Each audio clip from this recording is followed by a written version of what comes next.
ಮೀನು ಹಿಡಿಯಲು ಹೋದ ಸಹೋದರರು ಶವವಾಗಿ ಪತ್ತೆ.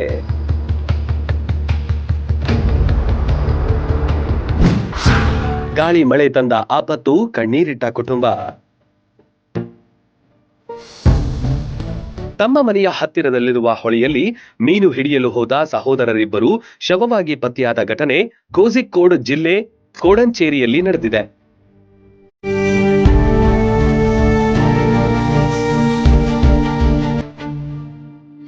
ಬಲವಾದ ಗಾಳಿಗೆ ವಿದ್ಯುತ್ ಕಂಬದ ಮೇಲೆ ಮರ ಬಿದ್ದು ತಂತಿ ಹರಿದು ಒಳಗೆ ಬಿದ್ದ ಪರಿಣಾಮ ಸಹೋದರರು ಮೀನು ಹಿಡಿಯಲು ಹೊಳೆಗೆ ಹೋದಾಗ ಈ ಅವಘಡ ಸಂಭವಿಸಿದ್ದು, ಕೊಡಂಚೇರಿಯ ಕುನ್ನೆಲ್ ಬಿಜು ಮತ್ತು ಶೀಬಾ ದಂಪತಿಯ ಮಕ್ಕಳಾದ 14 ವರ್ಷದ ನಿಧಿನಿ ಮತ್ತು 10 ವರ್ಷದ ಐಬಿನ್ ಮೃತ ದುರ್ದೈವಿಗಳಾಗಿದ್ದಾರೆ.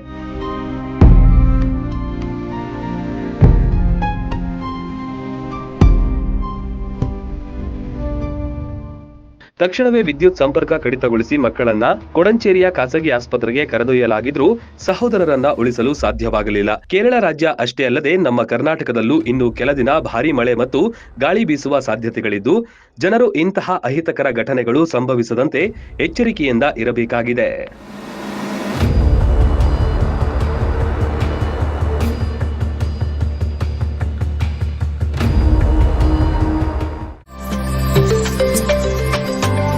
Education is the most powerful effort which you can use to change the world.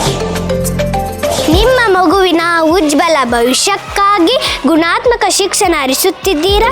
ನೀವು ವರ್ತಮಾನದಲ್ಲಿ ನಿಂತು ನಿಮ್ಮ ಭೂತಕಾಲವನ್ನು ನೆನೆದು ನಿಮ್ಮ ಮಗುವಿನ ಭವಿಷ್ಯದ ಚಿಂತೆ.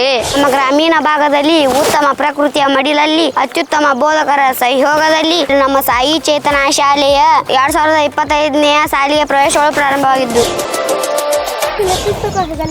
ಆತ್ಮವಿಶ್ವಾಸದ ಸಮವಸ್ತ್ರ ಧರಿಸಿ ನಾವು ಗೆಳೆತನದ ಜಡೆಯ ಹೆಣಸಿ ನಾವು ಚೈತನ್ಯದೊಂದಿಗೆ ಚೇತನಾ ಶಾಲೆಗೆ ಬರುವ ಎಲ್ಲ ಸ್ನೇಹಿತರಿಗೂ ಸ್ವಾಗತ ಸುಸ್ವಾಗತ.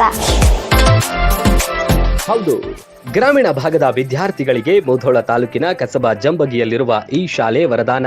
ಮಕ್ಕಳ ಸರ್ವತೋಮುಖ ಬೆಳವಣಿಗೆಗೆ ಬೆಸ್ಟ್ ಆಯ್ಕೆ ಈ ಶಾಲೆ ಮಾತ್ರ. ಬನ್ನಿ, ನಿಮ್ಮ ಮಕ್ಕಳ ದಾಖಲಾತಿಯೊಂದಿಗೆ ಉಜ್ವಲ ಭವಿಷ್ಯಕ್ಕೆ ಬುನಾದಿ ಹಾಕಿ.